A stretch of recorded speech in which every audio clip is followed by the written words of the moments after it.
Jai Hind everyone. I am Vaibhav Bardhan, your new math teacher for NDA at defence उस्ताद। ये video उन students के लिए है जो NDA 1 2025 को टारगेट कर रहे हैं। बेसिकली वैसे स्टूडेंट जो कि ऑलरेडी 10+2 यानी कि क्लास 12 में है या फिर उनका 12th कंप्लीट हो चुका है, 12th पास्ट है। ठीक है। इस वीडियो में मैं आपके लिए एक स्ट्रैटेजी वाली ये वीडियो है जिसमें मैं एक कंप्लीट स्ट्रैटेजी की बात करूँगा। आपको कौन कौन से बुक्स फॉलो करने हैं, आपका गोल क्या होना चाहिए, आपको कैसे पढ़ाई करनी है, कैसे आपको रिवीजन करना है, कैसे आपको मॉक देना है। ये एक कंप्लीट वीडियो होगा। इस वीडियो को देखने के बाद आपको आपके नेक्स्ट 5 मंथ्स के प्रिपरेशन के लिए कहीं और जाने की ज़रूरत नहीं पड़ेगी। मैं अपने इंट्रोडक्शन के साथ स्टार्ट करता हूँ। जैसे कि मैंने पहले बताया, मेरा नाम वैभव बर्धन है। मैंने NDA एग्ज़ाम 4 बार दिया है और मैंने 4 बार में से 4 बार एग्ज़ाम क्लियर किया है। अगर आप मेरे मैथ मार्क्स देखना चाहो तो 152, 159 एंड 165। मेरी मैथ्स के जो मार्क्स है वो अच्छे मार्क्स हैं। ठीक है। वहीं पे अगर मैं अपने और कॉम्पिटिटिव एग्ज़ाम्स की बात करूँ तो मैंने ISI बी मैथ का रिटन एग्ज़ाम भी क्लियर किया है। जिन लोगों को नहीं मालूम है, ISI का मतलब होता है इंडियन स्टैटिस्टिकल इंस्टीट्यूट। ये जो ISI है वो आपको ग्रेजुएशन एंड पोस्ट ग्रेजुएट और PhD पे मैथ्स पढ़ाते हैं। बेसिकली ये एक प्योर मैथ का इंस्टीट्यूट है। इसके एग्ज़ाम में भी 2 स्टेज होते हैं। पहला आपका होता है रिटन एग्ज़ाम और रिटन एग्ज़ाम के बाद आपका होता है इंटरव्यू। मेरा रिटन एग्ज़ाम क्लियर हो गया था, लेकिन जिस टाइम पे मेरा ISI का इंटरव्यू था उसी टाइम पे मेरा NDA 151 का इंटरव्यू था। मुझे दोनों में से किसी एक को चूज करना था and I went for SSB। ठीक है ना। मैं ये क्यों बता रहा हूँ कि मैंने ISI का एग्ज़ाम भी दिया है ना। ये जो ISI का एग्ज़ाम है इसको क्लियर करने के लिए आपको अच्छी खासी कॉन्सेप्चुअल नॉलेज चाहिए। इसका जो पेपर 2 होता है, पेपर 2 में मात्र 8 क्वेश्चंस होते हैं, लेकिन इन 8 क्वेश्चंस को सॉल्व करने के लिए आपको 2 आवर्स का टाइम दिया जाता है। ये क्वेश्चंस आपके सब्जेक्टिव होते हैं। इस बात से आपको ये पता चल रहा होगा कि ये जो पेपर है उसमें बहुत ही ज़्यादा कॉन्सेप्चुअल नॉलेज है। तो अगर मैंने ISI का रिटन एग्ज़ाम क्लियर किया है तो आप ये बात समझ जाओ कि मेरे पास अच्छी खासी कॉन्सेप्चुअल नॉलेज है 11-12 की मैथ्स की। उसके अलावा अगर NDA का एग्ज़ाम मैंने 4 बार क्लियर किया है और तो इसका मतलब मुझे उसके पैटर्न के बारे में भी पता है, किस टाइप के क्वेश्चंस पूछे जाएंगे। आप इस चीज़ पे ट्रस्ट कर सकते हो कि मैं आपकी प्रिपरेशन मैथ्स की बहुत अच्छे तरीके से करवा दूंगा। तो चलिए आज का वीडियो शुरू करते हैं। सबसे पहला, अगर आप किसी भी एग्ज़ाम को टारगेट कर रहे हो तो आपको मालूम होना चाहिए कि वो एग्ज़ाम का पैटर्न क्या है। ठीक है। तो अगर मैं NDA की बात करता हूँ तो NDA टोटल 900 मार्क्स की होती है रिटन एग्ज़ाम, जिसमें से 300 मार्क्स आपका मैथ्स के लिए होता है, 600 मार्क्स आपका GAT के लिए होता है। इस 600 में से 200 इंग्लिश के लिए और रेस्ट 400 GK के लिए। GK में आपका क्या क्या आ जाता है? History, geography, civics, economics, physics, chemistry, biology और करंट अफेयर्स। तो आज की जो हमारी टॉपिक होगी वो होगी मैथ को लेकर। तो मैथ में आपको टोटल मार्क्स कितने मिलने वाले हैं? 300। और टोटल नंबर ऑफ क्वेश्चंस कितने होंगे? 120। यानी कि हर एक क्वेश्चन के लिए आपको मार्क्स कितने मिल रहा है? 2.5। और इस 120 क्वेश्चंस को डील करने के लिए आपको टाइम अलॉट कितना किया गया है? 2.5 आवर्स। ठीक है। और NDA एग्जाम में आपका नेगेटिव मार्किंग भी होता है, जो कि आपका कितना है? 0.83। ये बेसिकली एक क्वेश्चन का जितना भी मार्क्स होता है उसका 1/3 होता है, यानी कि 1/3 इंटू 2.5, जो कि आपका बनता है 0.83। तो ये आपका निगेटिव मार्किंग का सीन है। फिर आपका जो NDA पेपर होता है उसमें UPSC कुछ क्वालिफाइंग मार्क्स भी सेट करती है। वो इधर 20% हो सकता है या फिर 25% हो सकता है। अगर मैं पहले के एग्ज़ाम्स की बात करूँ तो जैसे कि 2021 या फिर उससे पहले का, तो उसमें बेसिकली आपका क्वालिफाइंग मार्क्स 25% ही होता था। बट रिसेंट के एग्ज़ाम्स में ऐसा भी देखा गया है कि क्वालिफाइंग मार्क्स आपका 20% तक भी गया है। बेसिकली ये कट ऑफ में गिरावट के कारण आया है ना। ये qualifying marks cut off marks से थोड़ा सा डिफरेंट होता है। मैं आपको बताता हूँ कि क्वालिफाइंग मार्क्स क्या होता है। Minimum marks required to pass a paper in any exam. ठीक है। यानी कि किसी भी एग्ज़ाम के किसी भी स्पेसिफिक पेपर को पास करने के लिए जो हमें मिनिमम मार्क्स चाहिए वही क्या होती है, क्वालिफाइंग मार्क्स होती है। नाउ यूपीएससी अगर चाहे तो क्वालिफाइंग मार्क्स नहीं भी रख सकती है, या फिर वो रख भी सकती है, वो बढ़ा भी सकती है, वो घटा भी सकती है। So it completely depends upon UPSC. वो आपकी क्वालिफाइंग मार्क्स 15% भी कर सकती है, 30% भी कर सकती है, नहीं भी कर सकती है। लेकिन अगर हम लोग पास्ट के टेस्ट को देखें तो 25% रहा है और अभी 20% भी होने लगा। तो to be on a safe side हम लोग मानकर चलेंगे कि जो भी हमारा क्वालिफाइंग मार्क्स होगा वो कितना हो जाएगा, 25%, जो कि है 75 मार्क्स। ठीक है, चलो यहाँ तक बातें समझ में आ रही होगी आप लोग को। नेक्स्ट है आपका गोल क्या होना चाहिए।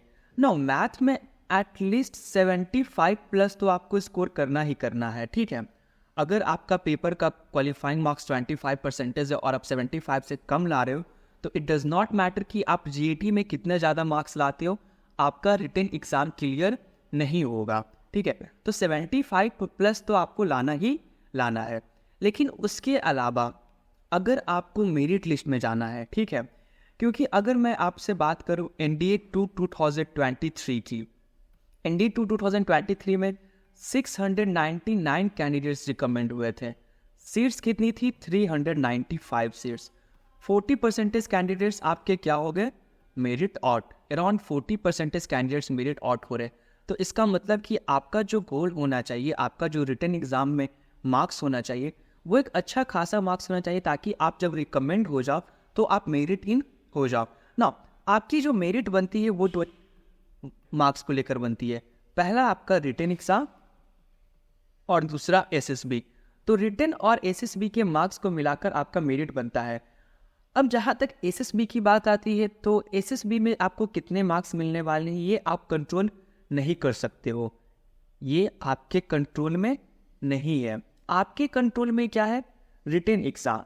तो आप क्यों ना ऐसा प्रिपरेशन करो ताकि आपके रिटन एग्जाम में ही अच्छे खासे मार्क्स आ जाए, ताकि आप अगर एसएसबी में मिनिमम मार्क के साथ भी रिकमेंड होते हो दैट इज 360, तो आप मेरिट लिस्ट में आ जाओ। अब रिटन एग्जाम में आपको कितना टारगेट करना चाहिए कि एटलीस्ट आप मेरिट लिस्ट में आ जाओ, तो मेरे ख्याल से वो होगा एटलीस्ट 400। रिटन एग्जाम में आपको कितने मार्क्स चाहिए, 400 मार्क्स चाहिए ताकि आप मेरिट लिस्ट में जा सको। ये आपका मैथ्स और जीएटी को मिलाकर होगा ना। मैथ्स की अगर मैं बात करूं तो कोई एक ऐसा स्टूडेंट जिसने मैथ्स 11th और 12th में पढ़ा और वो बहुत ही अच्छा स्टूडेंट है, ठीक है, उसके लिए अराउंड 150+ का टारगेट रखना चाहिए। 140 150 भी आ रही है तो बहुत अच्छी बात है। अगर कोई एवरेज स्टूडेंट है जिसने 11th-12th में मैथ्स पढ़ा हो उसके लिए 120 का टारगेट।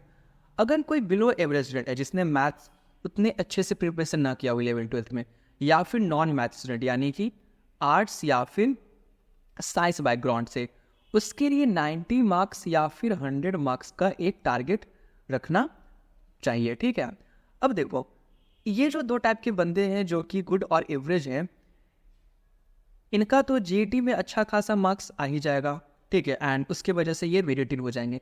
लेकिन ये जो बिलो एवरेज वाले, आपको जीएटी पे फोकस करना होगा, आपको जीएटी पे बहुत ज़्यादा फोकस करना होगा। इतना ज़्यादा फोकस करना होगा कि आप रिटन में एटलीस्ट 400+ लेकर आ जाओ। इन केस आप अगर रिटन में 400+ लेकर नहीं आते हो, जैसे कि इमेजिन करो कि कट ऑफ गया आपका नेक्स्ट एग्ज़ाम का 310, आपके मार्क्स आ रहे हैं 320, तो अगर आप रिकमेंड होते हो and you were a border line case that is you get 360 marks, तो आपके मार्क्स होंगे 680 एंड चांसेस आर कि इस मार्क्स के साथ आप क्या हो जाओ, मेरिट आउट हो जाओ। लेकिन वहीं पे अगर आप रिटन में मार्क्स ला रहे हो 400, एसएसबी में आपको मार्क्स मिले 300 760, यहाँ से आपके बहुत अच्छे चांसेस है कि आप यहाँ से मेरिट इन हो सकते हो। सो कोई भी अगर कैंडिडेट है तो उसका रिटन एग्जाम में एटलीस्ट 400 मार्क्स का तो टारगेट रखना ही रखना चाहिए। ठीक है, नेक्स्ट आपकी स्ट्रैटेजी क्या होनी चाहिए ना। मैं इसी वीडियो में आगे आपको बताऊंगा कि आपको पूरे 5 मंथ में कौन से चैप्टर में कितने दिन देना है, कैसे पढ़ना है, वो सारी बातें होंगी। लेकिन मैं एक जनरल ओवरव्यू की बात करता हूँ कि किसी भी एग्ज़ाम को क्लियर करने के लिए आप पढ़ते कैसे हो। कोई भी वो कॉम्पिटिटिव एग्ज़ाम हो उसके लिए, ठीक है, क्योंकि ये आई गेस आप लोग का पहला कॉम्पिटिटिव एग्ज़ाम होगा, ठीक है। तो सबसे पहले आप क्या करते हो, कंसेप्ट बिल्ड करते हो, ठीक है। कंसेप्ट बिल्ड करने के बाद क्या करते हो, आप रिवीजन करते हो। रिवीजन क्यों, ताकि आपने जो भी कंसेप्ट बिल्ड किया है वो आपको याद रहे। ये ना हो कि आपने पढ़ाई की और आगे जाते जाते पीछे का सारा भूलते गए। उसके बाद हम लोग क्या करेंगे, रिवीजन, और फिर हम लोग क्या करते हैं, मॉक ना। ये मॉक क्यों, मॉक हम लोग इसलिए देते हैं ताकि अपना प्रिपरेशन चेक कर सके कि हाँ हमारा प्रिपरेशन कितना अच्छा हुआ है। कॉन्सेप्ट कैसे बिल्ड करना है, रिवीजन कैसे करना है, मॉक कैसे करना है, वो सारी बातें मैं आगे करता हूँ, ठीक है ना। आपको सोर्स क्या फॉलो करने हैं, ठीक है ना। There are multiple sources for UPSC examination. वो कोई भी एग्जाम आज उठा के देख लो आप, बहुत सारे सोर्स मिलते हैं। तो उन पूल ऑफ सोर्सेज में से आपको अपने सोर्सेज को कंफर्म करना होगा कि हाँ मुझे इतने सोर्सेज को फॉलो करने हैं। सबसे पहले आपके पास क्या होना चाहिए, क्लास 11th एंड 12th का मैथ बुक होना चाहिए, RS अग्रवाल। ये आपका हो जाएगा कंसेप्ट के लिए, किस चीज़ के लिए, कंसेप्ट के लिए। दूसरा आपके पास होना चाहिए mathematics for NDA and NA by RS Agarwal. ये एक ऑब्जेक्टिव बुक है, ये ऑब्जेक्टिव बुक है, इससे आपका प्रैक्टिस होगा, इससे आपका क्या होगा, प्रैक्टिस फॉर NDA, ठीक है। नेक्स्ट आपके पास होने चाहिए JEE मेंस लेवल के क्वेश्चन, कुछ स्पेसिफिक सेक्शंस हैं, कुछ ऐसे टॉपिक्स आते हैं जहाँ पे क्वेश्चंस आपका थोड़ा टफ होता है as compare to other topics. तो उन टॉपिक्स को प्रिपेयर करने के लिए आपके पास एक अच्छा खासा JEE लेवल के क्वेश्चंस का प्रैक्टिस होना चाहिए। अब किस टॉपिक्स में आपको कहाँ तक का प्रिपरेशन करना है वो मैं आपको क्लास में बता दूंगा, ठीक है। जिन लोगों को नहीं मालूम है तो मैं आपको बताना चाहता हूँ कि at Defence Ustad we are starting a new batch for NDA alpha batch, जो कि 18th ऑफ नवंबर से स्टार्ट होने वाला है। ये बैच आपका टिक एग्ज़ाम चलेगा, ठीक है। बाकी डिटेल्स मैं इस बैच के बारे में आपको एंड में बताता हूँ। हाँ, तो जो भी आपको JEE मेंस लेवल के कुछ क्वेश्चंस करने होंगे एंड फाइनली आपका जो फाइनल होना चाहिए वो UPSC का PYQ होना चाहिए। आपके इसके पास दोनों PYQs होने चाहिए, चैप्टर वाइज PYQ भी अवेलेबल होना चाहिए एंड फुल मैथ PYQ भी अवेलेबल होना चाहिए। कब चैप्टर वाइज करना है, कब फुल PYQ करना है, वो भी मैं आगे बता दूंगा। नेक्स्ट, किसी भी चैप्टर को हम लोग पढ़ेंगे कैसे, यानी कि किसी भी चैप्टर को पढ़ने का मतलब होगा कि उस चैप्टर पे हम लोग कॉन्सेप्ट कैसे बिल्ड करेंगे, रिवीजन कैसे करेंगे वो। तो सबसे पहले हमारा काम क्या होगा कि जो भी कोई स्टैंडर्ड बुक है जैसे कि RS अग्रवाल, उससे हम लोग कंसेप्ट पढ़ लेंगे। अब कंसेप्ट कैसे पढ़ा जाता है वो भी मैं आपको बता देता हूँ। जैसे कि मान के चलो ट्रिग्नोमेट्री का कोई फॉर्मूला है, तो बहुत सारे वे बच्चे ये क्या करते हैं कि ट्रिग्नोमेट्री देखते ही डर जाते हैं क्योंकि उसमें बहुत ज़्यादा फॉर्मूला होता है, ठीक है। तो आपको डरना नहीं है। अगर किसी भी फॉर्मूला को आपको सीखना है तो सबसे पहले क्या करो, आप उसका डेरिवेशन देखो। आप क्या देखो, डेरिवेशन देखो सबसे पहले, फिर उसको याद करो, ठीक है। ये मत करो कि पहले आप फॉर्मूला देखा, अच्छा sine A plus B sine A into cos B plus cos A into sine B होता है, नहीं, पहले आप उसका डेरिवेशन देखो। डेरिवेशन देखने के बाद याद करो एंड उसके बाद उसका एप्लीकेशन देखो। ये इस तरीके से आपको किसी भी फॉर्मूले में प्रॉब्लम होगी नहीं। इन केस आप किसी फॉर्मूले को भूल भी जाते हो तो एग्जाम में you could derive it easily. Believe me, exam में फॉर्मूला डिराइव करना आपका, अगर ट्रिग्नोमेट्री का फॉर्मूला है 30 to 40 सेकेंड्स लेगा, अगर आप भूल भी जाते हो तो, ठीक है। तो इस तरीके से आपका फॉर्मूला में कोई प्रॉब्लम नहीं आएगा। अब अगर कोई कंसेप्ट है, जैसे कि मैं परमुटेशन एंड कॉम्बिनेशन की बात कर लेता हूँ, तो परमुटेशन एंड कॉम्बिनेशन में मान के चलिए मुझे सर्कुलर अरेंजमेंट पढ़ना है। तो अगर मुझे सर्कुलर अरेंजमेंट पढ़ना है तो सबसे पहले मैं जाके टॉपिक सर्कुलर अरेंजमेंट का मैथमेटिकल डिफिनेशन नहीं देखना स्टार्ट कर दूंगा, ठीक है ना। या फिर प्रोबेबिलिटी में अगर मुझे इंडिपेंडेंट इवेंट देखना है तो मैं उसका मैथमेटिकल डेफिनेशन नहीं जाऊंगा। सबसे पहले क्या करूंगा कि एक सिंपल एग्जांपल लूंगा, ठीक है। मैं एक सिंपल एग्जांपल से समझूंगा कि अच्छा ये हमारा इंडिपेंडेंट इवेंट होता है, ठीक है, या फिर ये मेरा सर्कुलर अरेंजमेंट होता है। उसके बाद जो उसका मैथमेटिकल डेफिनेशन होगा हम लोग उस पर जाएंगे, यानी कि जो भी मैथमेटिकल टर्म्स होगा, एंड देन उसके बाद हम लोग एडवांस्ड क्वेश्चंस पे जाएंगे। तो इस तरीक़ा से क्या होगा कि किसी भी कंसेप्ट को आपको समझने में आसानी होगी। अब आप क्या करोगे कि जैसे कि प्रोबेबिलिटी में आपको इंडिपेंडेंट इवेंट पढ़ना है। आप गए बुक खोले और इंडिपेंडेंट इवेंट का जो डेफिनेशन है वो पढ़ना स्टार्ट कर दिए। तो जब वहाँ से आप पढ़ना स्टार्ट करोगे तो आपको चीज़ें समझ में नहीं आने वाली है, क्योंकि वो प्योरली मैथमेटिकल लैंग्वेज में लिखी हुई है। ठीक है, तो इसलिए पहले हमें सिंपल एग्जांपल देखना होगा, फिर जो उसका मैथमेटिकल लैंग्वेज है, मैथमेटिकल डेफिनेशन है वो, एंड उसके बाद जो भी हम लोग प्रॉब्लम है उसको सॉल्व करेंगे। तो इस तरीके से आई होप सो कि आपका कॉन्सेप्ट हर एक चैप्टर का क्लियर हो जाएगा। अब जब आपने किसी भी टॉपिक को पढ़ा, उसके बाद क्या करना है आपको, तो उसके बाद उस टॉपिक का जो भी एक्सरसाइज उस बुक में दिया हुआ है वो कंप्लीट करो। इस तरीका से आप पूरे के पूरे टॉपिक को, यानी कि पूरे के पूरे एक चैप्टर को उस पर्टिकुलर बुक से, जैसे कि आर.एस. अग्रवाल हमारे केस में, उससे कंप्लीट करोगे। जब आपका वो चैप्टर कंप्लीट हो जाए, जब वो चैप्टर क्या हो जाए, कंप्लीट हो जाए, जैसे कि परमुटेशन एंड कॉम्बिनेशन की बात करता हूँ, तो जब आपका permutation and combination R S. Agarwal से क्या हो जाए, कंप्लीट हो जाए। कंप्लीट में आपने क्या क्या किया, आपने इसके थ्योरी पढ़ा, ठीक है, आपने एग्जाम्पल सॉल्व किया और आपने एक्सरसाइज क्वेश्चंस भी सॉल्व किए। ठीक है, अच्छा, अब जब एक्सरसाइज क्वेश्चन सॉल्व कर रहे हो या फिर एग्जाम्पल सॉल्व कर रहे हो, तो यहाँ पे मैं एक बात बताना चाहता हूँ। आपके पास जो टाइम है वो है 5 मंथ यहाँ से अप्रॉक्सीमेटली। ठीक है, तो आप ये मत करना कि अगर एक ही टाइप के 20 क्वेश्चन है तो आप उसे सॉल्व कर लो। अगर एक ही टाइप के आपके 10 क्वेश्चन है तो आप 4 से 5 क्वेश्चंस सॉल्व करो, बाकी क्वेश्चंस को क्या करो, छोड़ दो। क्योंकि अगर आप एक स्टैंडर्ड बुक लेते हो तो उसमें यही होता है, कोई भी अगर टॉपिक रहता है तो उससे 10 क्वेश्चन, 5 क्वेश्चन दे दिए जाते हैं, ठीक है, जो कि सेम टाइप के रहते हैं, बस नंबर्स का थोड़ा डिफरेंस रहता है या फिर कुछ। ठीक है, तो वैसे क्वेश्चन में आपको बस 4-5 क्वेश्चन करना है। तो पहले क्या करोगे, आप आर.एस. अग्रवाल से थ्योरी कंप्लीट करोगे, एग्जाम्पल कंप्लीट करोगे, एक्सरसाइज कंप्लीट करोगे, फिर आप किस पे जाओगे, ऑब्जेक्टिव पे जाओगे। ऑब्जेक्टिव बुक, जो कि मैंने क्या बताया था आपको कि आपको लेना है आर.एस. अग्रवाल का mathematics for NDA and NA. वहाँ से आप क्या कंप्लीट करोगे, ऑब्जेक्टिव, उस चैप्टर की जितने भी ऑब्जेक्टिव क्वेश्चन है उसे कंप्लीट करोगे। ठीक है, अब उसके बाद उसी चैप्टर में से कुछ स्पेसिफिक सेक्शंस होगा जहाँ से आपको जेई लेवल का क्वेश्चंस प्रिपेयर करने होंगे। उसके बाद आप क्या करोगे, जब आपका जेई लेवल का भी प्रिपरेशन हो गया क्वेश्चंस का कुछ, फिर आप चैप्टर वाइज PYQ करोगे। क्या करोगे, चैप्टर वाइज PYQ। अब जब इतना हो गया तो इस तरीका से आपका एक चैप्टर कंप्लीट हो जाएगा। ये सीक्वेंस आपको फॉलो करना है। आर.एस. अग्रवाल से थ्योरी, एग्जाम्पल और एक्सरसाइज कंप्लीट करोगे, फिर उसी को ऑब्जेक्टिव का जो बुक है उससे सारे क्वेश्चन सॉल्व करोगे। उसके बाद आप जेई लेवल के कुछ क्वेश्चन सॉल्व करोगे, कुछ क्वेश्चन ज़्यादा नहीं, मैं बोल रहा हूँ 20 क्वेश्चन 30 क्वेश्चन, बस उतना ही कर लो किसी भी चैप्टर से। फिर क्या करोगे, आप चैप्टर वाइज PYQ सॉल्व करोगे। जब आप इतना कर लोगे तो आप अच्छे खासा 150 प्लस क्वेश्चंस किसी भी चैप्टर से कर लोगे।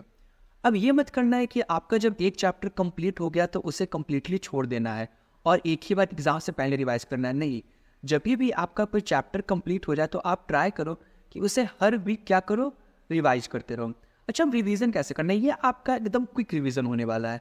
क्विक रिवीजन में आपको क्या करना है, एक बार कंसेप्ट देख लेना है, अच्छा ये कंसेप्ट है, ये फॉर्मूला है, कि आपको फॉर्मूले याद है, आपको डेरिवेशन याद है, बस ये देख लेना। उसके बाद क्या करो, आप 20 to 30 क्वेश्चंस उस चैप्टर से प्रैक्टिस कर लो। तो अगर आप ये सीक्वेंस फॉलो करते हो किसी भी चैप्टर को पढ़ने का, तो आप चैप्टर को इजीली कवर कर सकते हो। ठीक है, हाँ, आपके पास एक छोटा सा प्रॉब्लम इसमें यह आ सकता है कि आपके पास उतना ज़्यादा टाइम ना हो। ठीक है, तो इसके लिए आप टेंशन नहीं लो, आप हमारे बैच में आइए एंड वहाँ पे हम लोग सारे चैप्टर्स को इसी तरीके से कवर करेंगे और टाइमली कवर करेंगे, ताकि एग्जाम से पहले आपका चैप्टर्स भी खत्म हो जाए और आपका रिवीजन भी हो जाए। नेक्स्ट, सिलेबस कैसे कवर करना है। ठीक है, मैंने आपको ये बता दिया आपको बुक्स कौन कौन से पढ़ने हैं। ठीक है, आपको किसी भी चैप्टर को कैसे पढ़ना है। अब इस 5 मंथ में आपको सिलेबस कवर कैसे करना होगा। तो सबसे पहला आपको शुरू के 4 मंथ देने होंगे सिलेबस के लिए, कि जिसमें आप सिलेबस कंप्लीट करोगे, और लास्ट का 1 मंथ किसके लिए हो जाएगा, रिवीजन के लिए। अब सिलेबस कैसे कवर करना है वो देखो। अलजेब्रा के लिए आपको 30 डेज देना होगा, अलजेब्रा के लिए 30 डेज। अच्छा, और आप जब भी चैप्टर पढ़ो तो इसी सीक्वेंस में पढ़ो। सबसे पहले आप क्या पढ़ोगे, अलजेब्रा, फिर ट्रिग्नोमेट्री, फिर कैलकुलस, फिर 2D। 2D के बाद आप 3D मत पढ़ना, 2D के बाद आप क्या पढ़ना, वेक्टर, वेक्टर के बाद आप क्या पढ़ना, 3D, फिर प्रोबेबिलिटी और स्टैटिस्टिक्स। तो एक रफ सा आइडिया मैंने आपको दे दिया कि हाँ, इतने दिनों में आपको ये चैप्टर्स कंप्लीट करने हैं। अलजेब्रा के लिए 30 डेज, ट्रिग्नोमेट्री के लिए आपको 20 डेज, कैलकुलस के लिए आपको 40 डेज। ये एक बहुत बड़ा चैप्टर हो जाता है, तो आपको बहुत बड़ा टॉपिक है, तो आपको 40 डेज देना ही होगा। 2D 3D ज्योमेट्री 15 डेज में और वेक्टर अलजेब्रा 5 दिन में हो जाएगा। ये दोनों आपको 20 डेज में हो जाएगा एंड यहाँ से आपको अच्छे खासे 25 to 30 क्वेश्चंस आ सकते हैं 2D 3D ज्योमेट्री से और वेक्टर अलजेब्रा से। लेकिन उसके बावजूद भी आप इसे 20 डेज में कवर कर लोगे इजिली।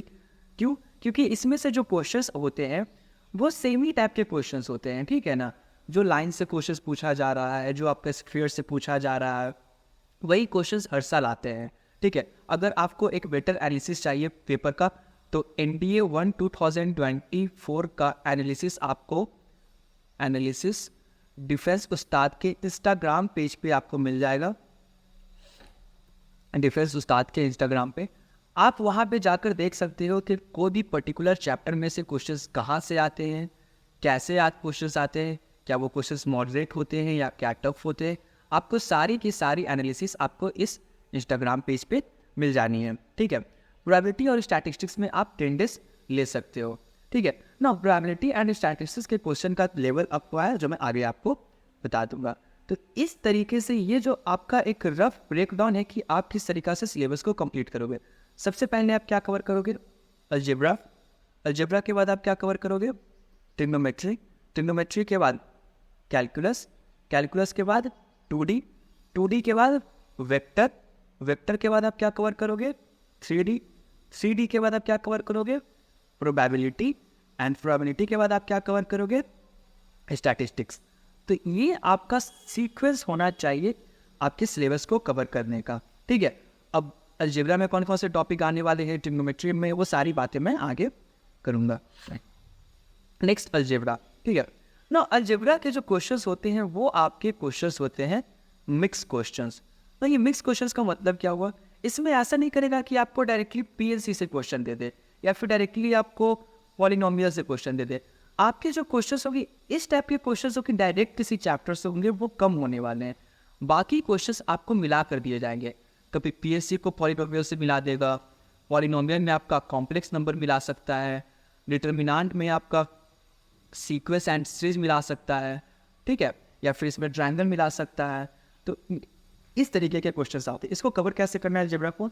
सबसे पहले आप स्टार्ट करोगे सेट एंड रिलेशन से। जब आपका सेट एंड रिलेशन खत्म हो जाए तो binary number and logarithm. Binary number and logarithm में आप 1 डे देना, ठीक है। 1 डे में ये कम्प्लीटली कवर हो जाना चाहिए ना। ये जो बाइनरी नंबर है उसमें 2 ही टाइप के क्वेश्चंस आते हैं आपके, ठीक है ना। जब लॉग पढ़ लो तो मैं बोलूँगा कि आप लॉग में हर चीज़ पढ़ लो। इसका डोमेन पढ़ लो, रेंज पढ़ लो, डेफिनेशन पढ़ लो, प्रॉपर्टी पढ़ लो, ठीक है। और जब आप लॉग पढ़े तो उसको अच्छे तरीक़े से, अच्छा, और इसका ग्राफ भी देख लेना, क्योंकि ये जो लॉगरिथम है वो आपको आगे जाके कैलकुलस में बहुत ज़्यादा काम आने वाला है। फिर पॉलिनोमियल, इवन तो UPSC हमेशा अपने नोटिफिकेशन में क्वाड्रेटिक इक्वेशन बोलती है, लेकिन जब मैं पढ़ाऊँगा तो आपको पॉलिनोमियल पढ़ाऊँगा। पॉलिनोमियल कहने का मतलब आपको क्वाड्रेटिक पॉलिनोमियल भी हो जाएगा, क्यूबिक भी हो जाएगा, बाई क्वाड्रेटिक भी हो जाएगा, उसके जो प्रॉपर्टीज़ होते हैं वो भी हो जाएगा। इसलिए क्योंकि जो पॉलिनोमियल से जो क्वेश्चंस आते हैं वो थोड़ी ट्रिकी हो जाती है और कभी कभी वो क्यूबिक या आपकी बाई क्वाड्रेटिक पॉलिनोमियल से भी क्वेश्चंस पूछ देते हैं, तो वो आपको आना चाहिए। नेक्स्ट पॉलिनोमियल कवर करने के बाद आपको कवर करना होगा कॉम्प्लेक्स नंबर। कॉम्प्लेक्स नंबर में भी आपके क्वेश्चंस स्पेसिफिक क्वेश्चंस ही आते हैं, जैसे कि क्यूब रूट ऑफ यूनिटी, आगे आपका आयोटा से रिलेटेड, मॉडुलस से रिलेटेड ये। उसके बाद आप कवर करोगे sequence and series. Sequence and series में क्या कवर करोगे? AP, GP, HP, और अगर कुछ सीरीज होगी वो क्लास में हम लोग कर लेंगे। फिर परमुटेशन एंड कॉम्बिनेशन ना। परमुटेशन एंड कॉम्बिनेशन पे आपको थ्योरी पे अच्छा खासा टाइम देना होगा, क्योंकि इससे क्वेश्चंस अच्छे खासे आ रहे हैं। अगर रिसेंट एग्जाम्स की बात करूँ तो उसमें तो आपको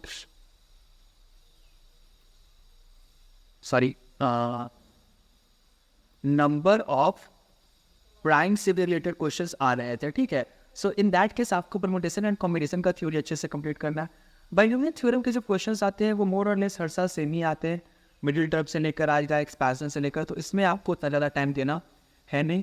जब बाइनोमियल थ्योरम खत्म हो जाए तो आप किससे कवर करोगे? Matrices and determinant. Now determinant में जो क्वेश्चंस आने वाले हैं वो मिक्स होंगे आपके, ट्रिग्नोमेट्री से आएंगे, वो आपका उसमें क्वाड्रेटिक इक्वेशन भी आ सकता है, ठीक है। तो डिटर्मिनेंट आप अच्छे से करना। मैट्रिसेस जो क्वेश्चन होते हैं वो बेसिकली प्रॉपर्टी बेस्ड होते हैं, ठीक है। प्रॉपर्टी बेस्ड, या फिर टाइप ऑफ मैट्रिक्स पे हो जाएगा आपका symmetric matrix, skew symmetric matrix, मिट्रेरियन मैट्रिक्स, ठीक है, या फिर आपका एडजॉइंट से लेकर एडजॉइंट ट्रांसपोज, तो इन्हीं सब चीज़ों को लेकर मैट्रिक्स से क्वेश्चंस आते हैं। तो इस तरीक़ा से आप अलजेब्रा इजीली 30 डेज में कवर कर सकते हो। एंड अलजेब्रा में आपको इन्हीं टॉपिक्स को पढ़ना है। जब आपका अलजेब्रा कंप्लीट हो जाए तो आप जाओगे ट्रिग्नोमेट्री पे। ट्रिग्नोमेट्री को कवर करने के लिए आपको देने हैं 20 डेज, ठीक है। 20 डेज में आपका ट्रिग्नोमेट्री कवर हो जाना चाहिए। सबसे पहले आप स्टार्ट करोगे एंगल्स एंड टी रेशियो से। इसमें आप सारे एंगल्स का, सारे टी रेशियोज का ग्राफ देखोगे, डोमेन देखोगे, ठीक है, रेंज देखोगे, जो भी आपका फॉर्मूला है वो फॉर्मूला देखोगे। स्पेशली आपका जो फॉर्मूला है टैन थीटा का रिलेटेड, टैन थीटा से जैसे कि tan A plus B, tan A minus B, उस पर आपको थोड़ा अच्छा ध्यान देना है, ठीक है। साइन का जो आपका साइन 3 थीटा, कॉस 3 थीटा, इन सब फॉर्मूले पे भी आपको अच्छा खासा ध्यान देना होगा। Angles and T ratio complete करने के बाद आपको हाइट एंड डिस्टेंस देखना होगा। ये जो हाइट एंड डिस्टेंस है ये क्लास 10th लेवल का ही आता है, जो आपने अच्छे से अगर किया होगा तो 1 से 2 दिन में ये कवर हो जाएगा।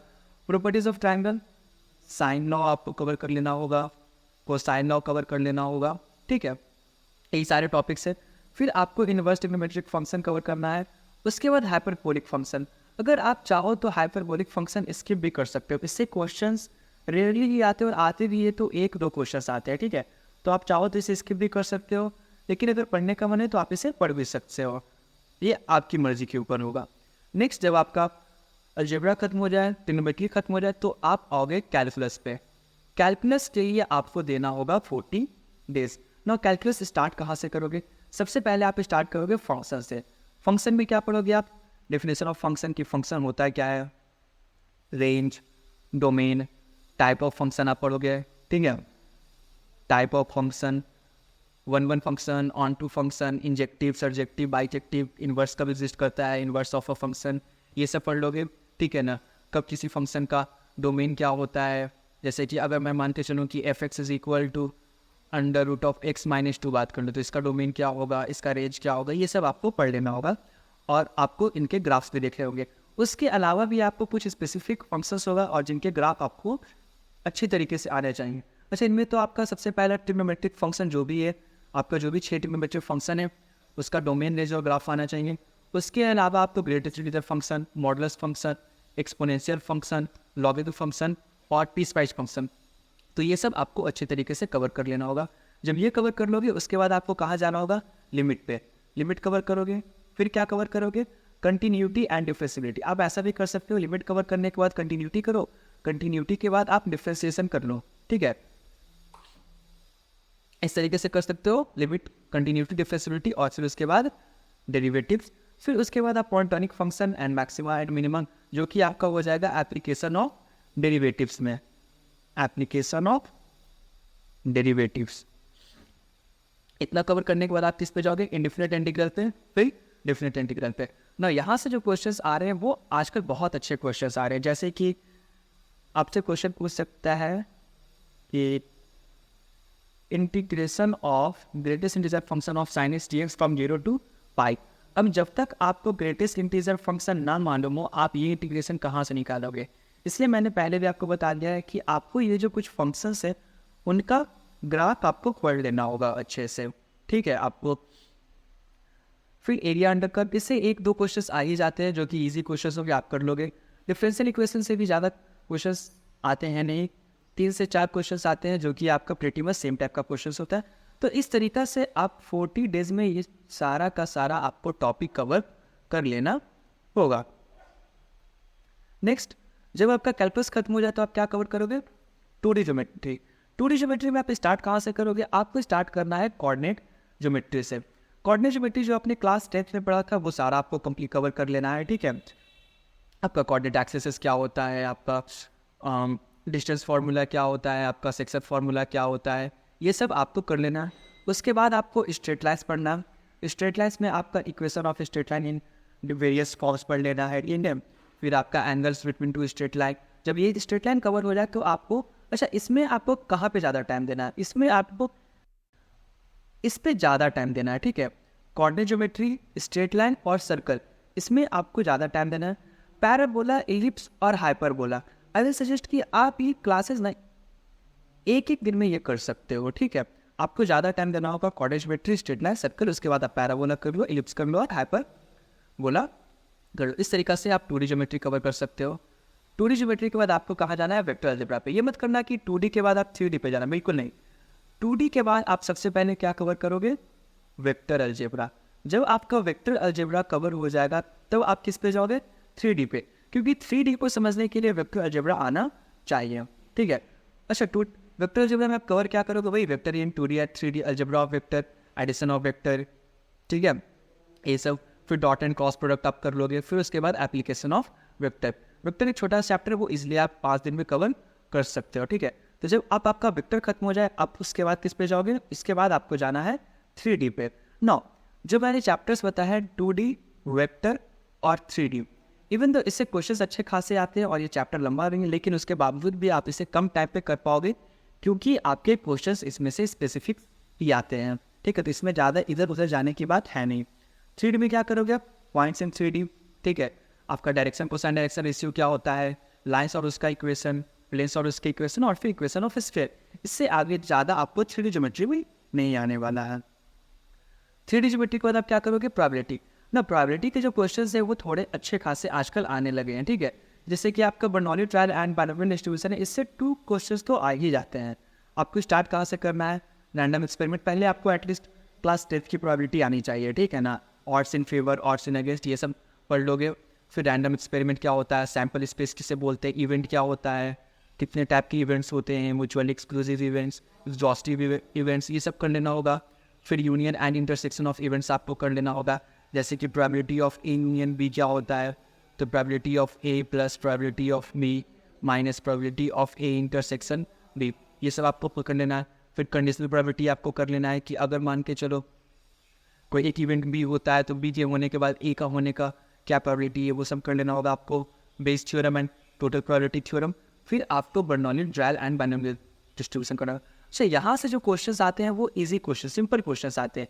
यहाँ से आपके क्वेश्चन ज़्यादा डिफिकल्ट नहीं होंगे, बट फिर भी आपको ये कर लेना होगा। तो इस तरीक़ा से आपको प्रोबेबिलिटी कंप्लीट करनी होगी। प्रोबेबिलिटी के बाद आप कहाँ जाओगे, स्टैटिस्टिक्स में। तो स्टैटिस्टिक्स में क्या करना होगा, पहले आपको क्लास 10th तक का जो भी स्टैटिस्टिक्स में आता है वो कवर कर लेना होगा, ठीक है। जो कि क्या आपका कि डिफरेंट टाइप ऑफ आपका जो ग्राफ होता है वो कवर कर लेना होगा, mean median and mode of group data भी और अनग्रुप डेटा भी। तो क्लास 10 तक आपने जो भी स्टैटिस्टिक्स पढ़ा होगा वो कर लेना। उसके अलावा आपको क्या करना होगा, वेरिएशन क्या होता है, standard deviation, correlation and regression, तो ये सब आपको करके जाना है हम, ठीक है।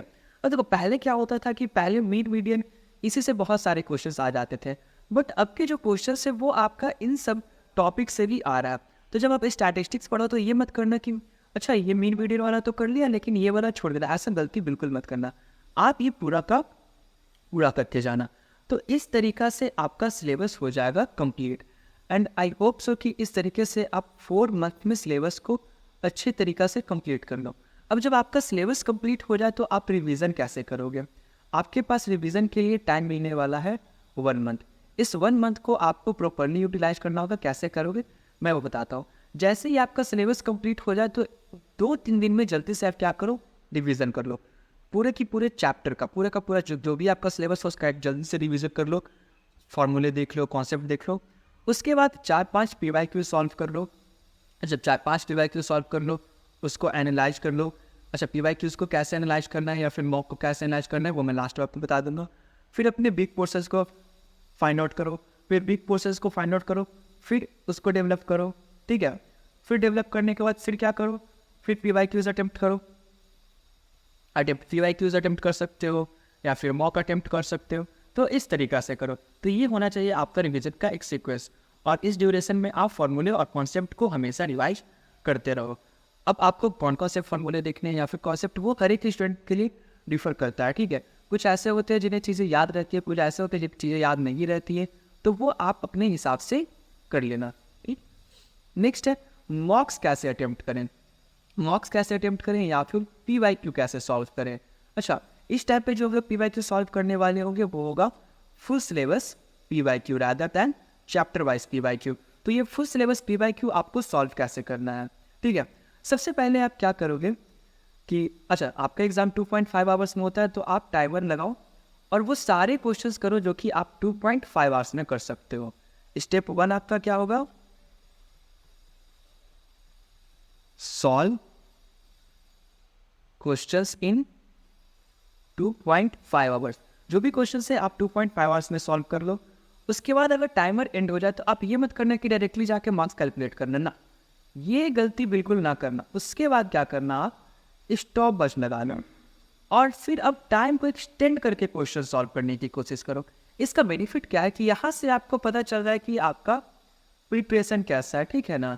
एग्जाम में जो भी आपका ये जो 2.5 आवर्स में जो आप क्वेश्चन सॉल्व करोगे उससे हल्का कभी मार्क्स आने वाला है रियलिटी में, ठीक है ना। अगर आप स्टॉपवॉच लगा के बाकी क्वेश्चंस को सॉल्व करते हो तो यहाँ से आपका पता चलता है कि पोटेंशियल क्या है, ठीक है।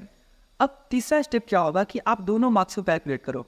2.5 आवर्स में जो आपके मार्क्स आए हैं और टाइम को एक्सटेंड करने के बाद जो मार्क्स आए, दोनों को क्या करो, कैलकुलेट करो।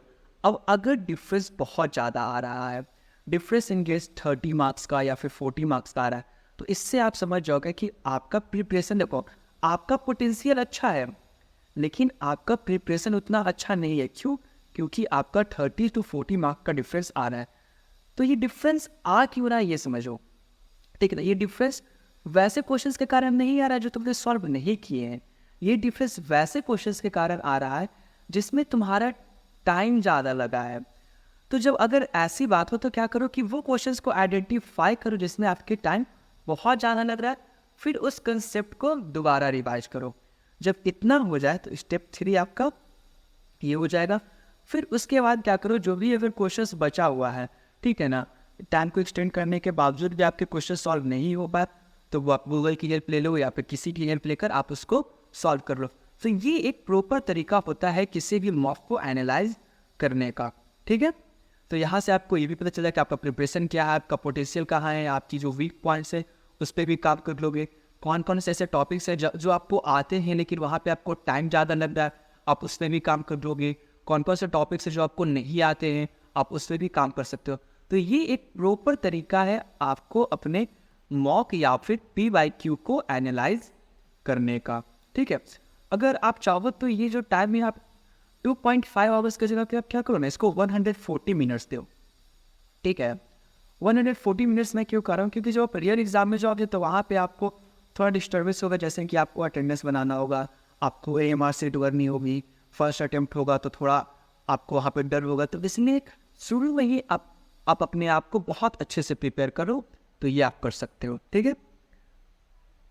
अब अगर आपको अपने प्रिपरेशन में किसी भी टाइप का हेल्प चाहिए, अगर आप सेल्फ स्टडी से कर रहे हो बहुत अच्छी बात है, लेकिन आपको अगर किसी भी टाइप का हेल्प चाहिए तो आप हमारा अल्फ़ा बैच ज्वाइन कर सकते हो। ये 5 मंथ का ऑनलाइन कोर्स होगा जो कि आपका 18 नवंबर से स्टार्ट होने वाला है। इसमें आपको GAT और मैथ कम्प्लीटली कराए जाएंगे, ठीक है। आपके जो क्लासेस होने वाले हैं वो लाइव क्लासेस होने वाले हैं और इस लाइव क्लासेस के आपके रिकॉर्डिंग्स भी मिल जाएगी। जो भी आपका प्रैक्टिस होगा क्वेश्चंस का वो आपका UPSC लेवल का होने वाला है, ठीक है। और आपके पास ऐसे टीचर्स हैं जिन्होंने NDA और CDS का एग्ज़ाम बहुत बार क्रैक किया है। जैसे कि अगर मैं आपको GAT के लिए बताऊं तो GAT आपको पढ़ाने वाले होंगे अरुण सर। इन्होंने CDS और AFCAT का एग्ज़ाम मल्टीपल टाइम क्रैक किया है, ठीक है, मल्टीपल टाइम्स। आप जाकर डिफेंस उस्ताद की पेज पे देख भी सकते हो कि जो CDS 2024 आया था उसमें most of the questions were from direct class notes. तो आपके पास फैकल्टीज बहुत ज़्यादा अच्छे हैं, ठीक है। तो ये हो जाएगा। आपको अगर किसी भी टाइप की जानकारी चाहिए इसके लिए तो आप इस नंबर पे आप कांटेक्ट कर सकते हो, ठीक है। आई होप इस वीडियो के बाद आपको पता चल गया होगा कि आपकी एक स्ट्रैटेजी अच्छी खासी क्या होनी चाहिए एंड आपको किसी और वीडियो को अब देखने की जरूरत नहीं पड़ेगी। Thank you.